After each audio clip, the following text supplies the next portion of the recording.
Praise God, praise God. This is part 2. I'm still talking about fulfilling your vow. That it's better for you. In part 1, the word came from Ecclesiastes chapter 5, from verse 4 to verse 5. When it says, when you make a vow to God, do not delay to pay it, for he has no pleasure in fools. Pay what you vowed, better not to vow than to vow and not to pay. That's where our message was coming from. It is better for you not to make a vow than to make a vow and not pay. And I want to give you an example of a person, of an example of a person who made a vow and they made sure that they fulfill their vow. We can read in First Samuel. We can read in First Samuel, chapter 1. First Samuel from chapter 1. First Samuel chapter 1. We go from verse 10. This verse 10, yes.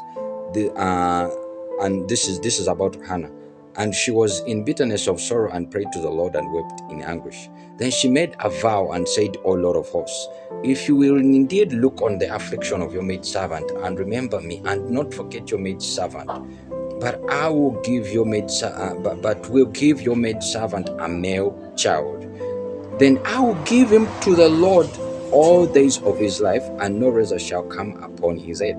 This is Hannah making a vow to the Lord. She's praying, but she's making a vow to the Lord that if you give me a male child, I'm going to make sure that I give him to you. I give him to you. Then this is her making a vow.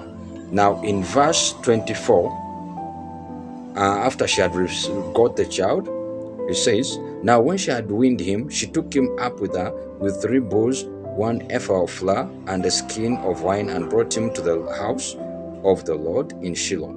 And the child was young. Then they slaughtered the bull and brought the child to Eli. And she said, O my Lord, as your soul lives, my Lord, I am the woman who stood by you here praying to the Lord. For this is the child I prayed, and the Lord has granted me my petitions, which I asked him. Therefore, I also have lent him to the Lord. As long as he lives, he shall be lent to the Lord. So they worship the Lord there. Hannah fulfilled her vow. She promised to give if God gives her a male child, she will give that male child to the Lord, for his glory.